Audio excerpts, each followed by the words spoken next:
요한복음 15장 1절에서 7절 말씀입니다. 나는 참 포도나무요 내 아버지는 농부라. 물은 내게 붙어있어 열매를 맺지 아니하는 가지는 아버지께서 그것을 제거해 버리시고 물은 열매를 맺는 가지는 더 열매를 맺게 하려 하여 그것을 깨끗하게 하시느니라. 너희는 내가 일러준 말로 이미 깨끗하여졌으니 내 안에 거하라. 나도 너희 안에 거하리라. 가지가 포도나무에 붙어있지 아니하면 스스로 열매를 맺을 수 없음 같이 너희도 내 안에 있지 아니하면 그러하리라. 나는 포도나무요 너희는 가지라. 그가 내 안에 내가 그 안에 거하면 사람이 열매를 많이 맺나니 나를 떠나서는 너희가 아무것도 할 수 없음이라. 사람이 내 안에 거하지 아니하면 가지처럼 밖에 벌어져 마르나니 사람들이 그것을 모아다가 불에 던져 사르느니라. 너희가 내 안에 거하고 내 마을이 너희 안에 거하면 무엇이든지 원하는 대로 구하라. 그리하면 이루리라. 아멘. 찬송 한 장 부르겠습니다. 예수 십자가에 흘린 피로써 그대는 씻기어 있는가. 더러운 죄 희게 하는 능력을 그대는 참으지 하는가. 예수의 보혈로 그대는 씻기어 있는가. 마음속에 여러가지 죄악이 깨끗이 씻기어 있는가. 주 예수와 밤낮으로 늘 함께 그대는 행동을 하는가. 아무 때나 어디든지 그대는 십자가 붙들고 있는가. 예수의 보혈로 그대는 씻기어 있는가. 마음속에 여러가지 죄악이 깨끗이 씻기어 있는가. 주님 예수 다시 올 때 그대는 영접할 예복이 있는가. 그대 몸은 거룩한 곳 성전에 들어갈 준비가 됐는가. 예수의 보혈로 그대는 씻기어 있는가. 마음속에 여러가지 죄악이 깨끗이 씻기어 있는가. 모든 죄에 더러워진 예복을 주 앞에 지금 다 벗어서 샘물같이 솟아나는 보혈로 눈보다 더 희게 씻으라. 예수의 보혈로 그대는 씻기어 있는가. 마음속에 여러가지 죄악이 깨끗이 씻기어 있는가. 아멘.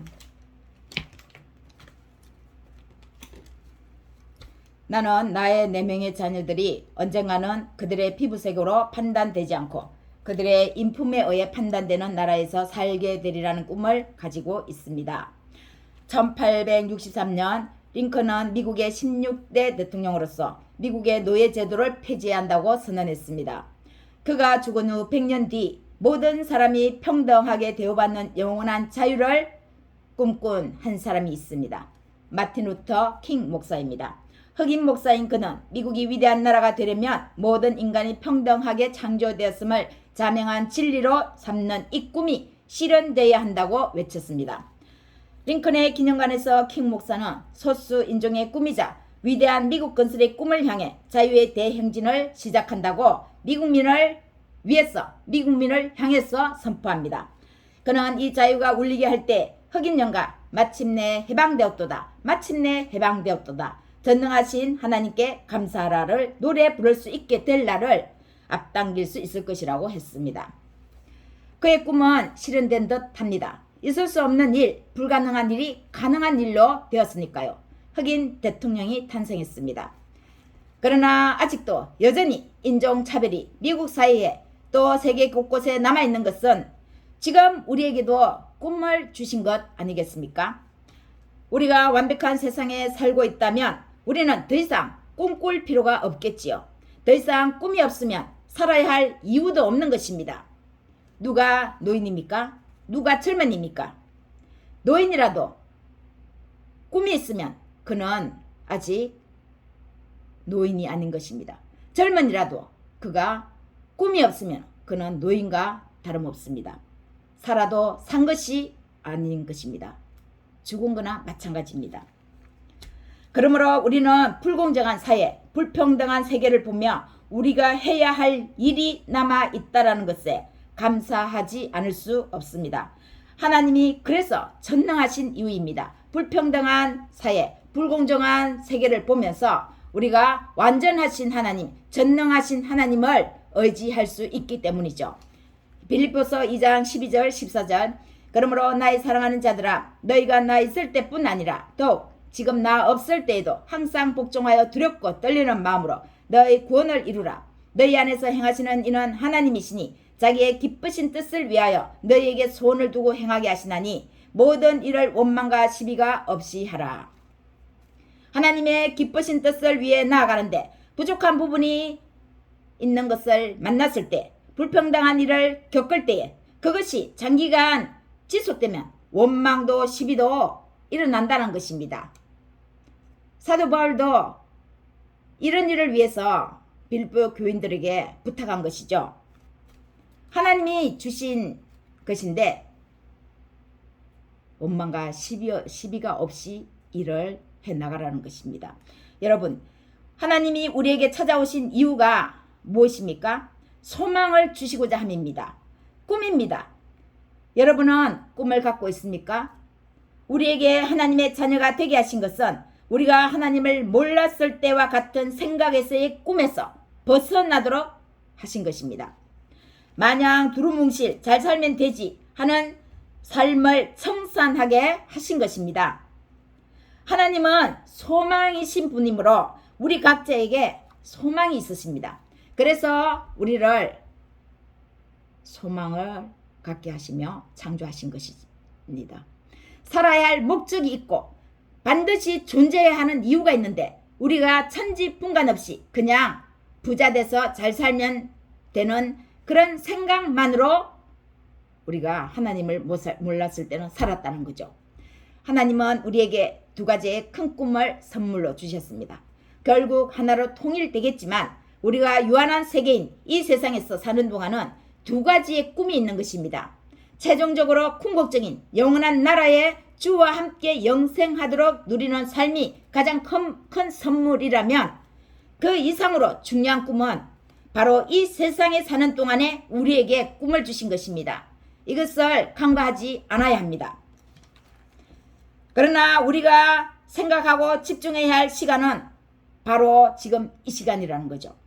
지금 이 시간을 모아서 하루하루 잘 쌓아나가는 것이 하나님 앞에서 중요하다라는 것입니다. 잠시 살다가 가는 잠깐 동안의 이 삶이 우리에게 소중한 까닭은 전능하신 하나님이 이 세상을 우리에게 맡겼기 때문입니다. 아담과 하와에게 에덴 동산을 맡기며 잘 관리하도록 하신 것이 바로 오늘 우리에게도 동일합니다. 만약 사람에게 꿈이 없으면 오늘 먹고 마시고 즐기자 흥청망청하며 삶을 삶같이 여기는 것이 아니라 다른 동물과 같은 종류로 살겠지요.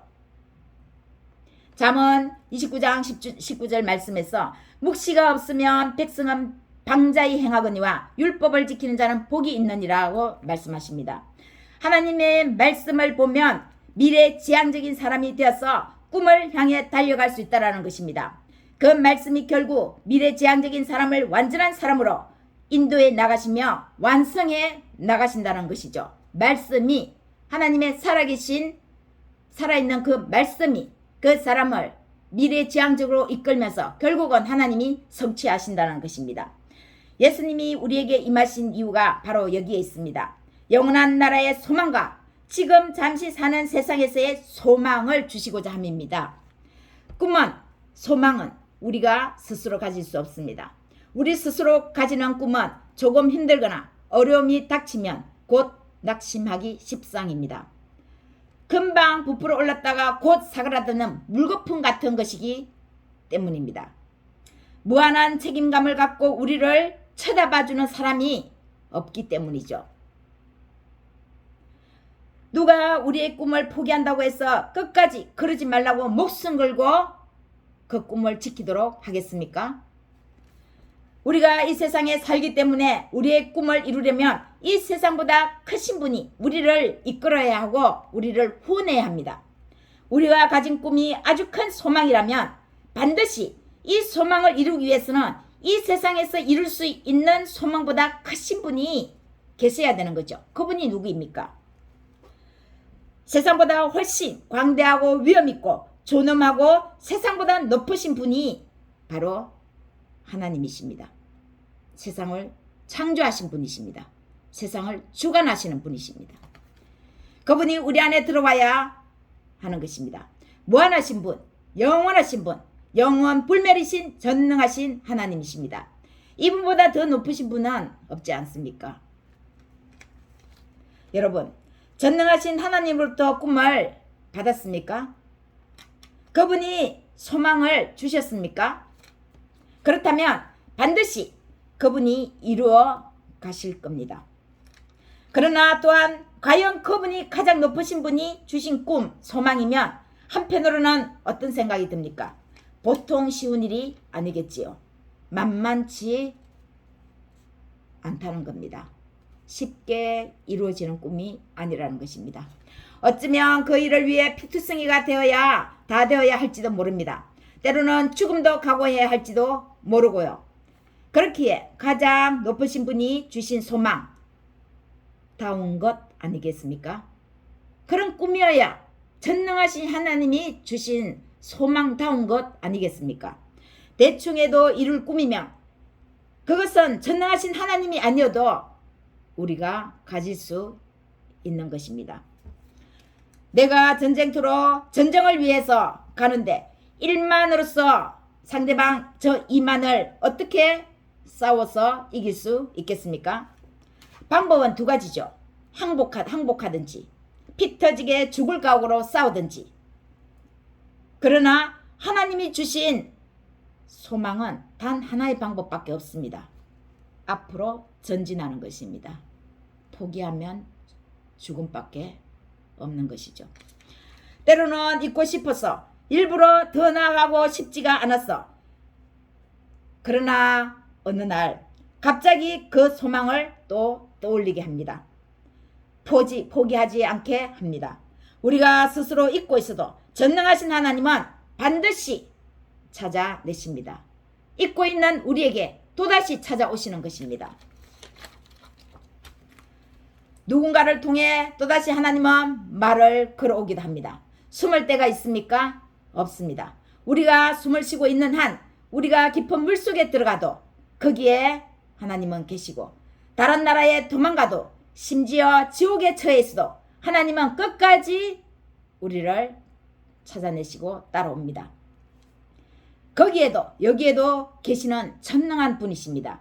하나님은 하나님의 뜻을 굽히지 않으시는 것입니다. 우리의 마음에 우리의 생각에 그 소망을 주셨고 약속의 말씀을 주셨기 때문에 우리의 생각이 살아있는 한 어디를 가든 하나님은 우리를 다시 찾아내시는 것이죠. 그리고 하나님은 반드시 이루시는 분입니다. 아브라함이 430년 후에 있을 아브라함에게 430년 후에 있을 이스라엘의 민족에 관한 일을 하나님은 430년 전에 아브라함에게 미리 말씀하셨습니다. 그리고 그 말씀을 받은 아브라함은 그 소망을 향해서 자신의 삶을 묵묵히 나아갔습니다. 하나님은 반드시 이루셨죠. 모세를 통해서 430년 후에 아브라함에게 약속하신 말씀을 이루신 것입니다. 위대하고 큰 소망일수록 위대한 하나님의 역사가 있는 것입니다. 쉽지 않기에 다시금 오늘 말씀에서 하나님은 그 방법을 우리에게 제시해 주고 계십니다. 하나님께서 소망을 주셨기에 하나님이 이루셔야 되는데 우리는 힘이 딸리죠. 우리는 연약합니다. 그런데 하나님이 그 방법을 오늘 말씀해 주십니다. 2절 열매를 맺는 가지는 더 열매를 맺게 하려 하여 그것을 깨끗하게 하시느니라. 제사함을 준 이유가 여기에 있는 것입니다. 하나님의 뜻이 계셔서 우리를 부르신 것입니다. 그 사람에게서 이루고자 하는 소망이 있는 것입니다. 높으신 주님만큼 우리의 인품, 우리의 품격이 달라져야 합니다. 또 여기까지 어제까지의 우리의 모습은 바로 옛 모습입니다. 우리가 은혜를 받았든지 그것 또한 지나간 일입니다. 오늘 우리에게 찾아오신 하나님은 어제의 옛 습관을 벗어 던지라고 말씀하십니다. 그 습관이 소망을 이루는데 걸림돌이 되는 것이면 과감히 잘라내라고 말씀하십니다. 슬프고 아프고 고통스러울 수 있지만 과감히 벗어 던져야 우리를 통해서 그 소망을 이룰 수 있다고 말씀합니다. 사회의 국가의 아픔도 돌아보며 국민으로서의 책임도 하나님 앞에 져 나가야 합니다. 잘라내고 벗어 던질 때 우리의 눈은 더 멀리 더 깊게 바라보게 됩니다. 우리의 눈이 넓게 떠집니다. 다른 사람의 아픔, 사회의 불공정, 민족의 아픔, 곧 우리 자신의 아픔입니다. 그 모두는 우리 자신이 겪는 아픔입니다. 고린도전서 12장 27절에서 28절 만일 한 지체가 고통을 받으면 모든 지체가 함께 고통을 받고 한 지체가 영광을 얻으면 모든 지체가 함께 즐거워하느니라. 너희는 그리스도의 몸이요 지체의 각 부분이라. 그리스도 예수 안에서 우리 모두는 한 형제 자매입니다. 곧 아브라함의 후손입니다. 자손입니다. 우리가 남을 위해 국가를 위해 기도하면 예수님은 우리의 일을 해 나가시는 것입니다. 우리의 영역을 넓혀 주십니다. 하나님이 주신 그 소망에 점점 이르게 하시는 하나님의 방법입니다. 우리가 우리의 것을 구하는 것이 아니라 우리가 다른 사람의 아픔까지 국가의 아픔까지도 우리가 기도해 나갈 때 하나님은 오히려 우리가 그 소망에 더 가까워지도록 하시는 것이죠. 그것이 하나님의 방법입니다. 가도 끝이 안 보이는 것 같아 쉬고 싶고 소망을 놓고 싶을 때도 분명 있죠. 그런데 어찌합니까? 하나님이 포기하지 않으십니다. 당신의 말씀으로 우리를 사랑의 줄로 데리고 가시기 때문입니다. 죽음보다 더 강한 그 사랑이 우리를 포기하지 않게끔 만드는 것입니다. 사랑의 힘입니다. 예수님은 생수 자체이지만 우리는 그 생수를 잘못 받아 먹을 때도 있습니다.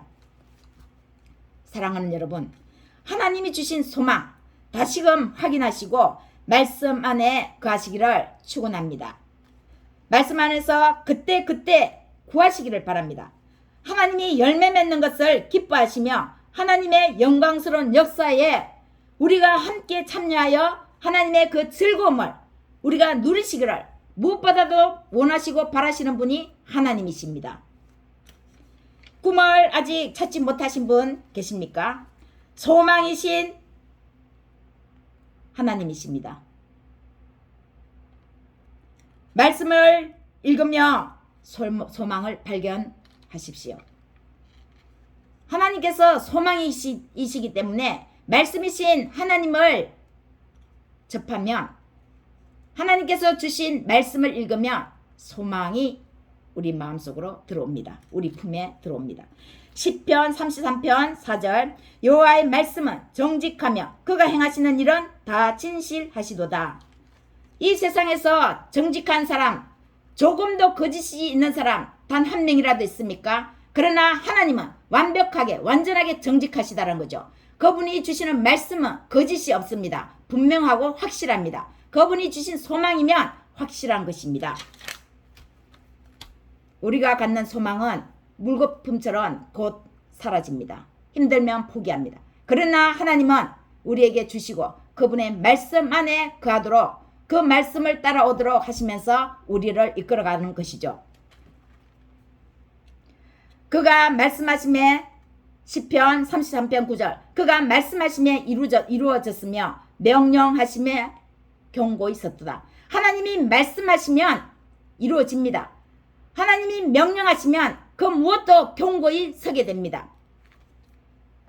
말씀이 살아있는 생명으로 와서 우리에게 소망을 주셨습니다. 사랑하는 여러분, 하나님이 주신 약속의 말씀으로 무엇이든지 구하며 나아가 소망을 이루는 우리 모두가 되기를 예수님의 이름으로 축원합니다.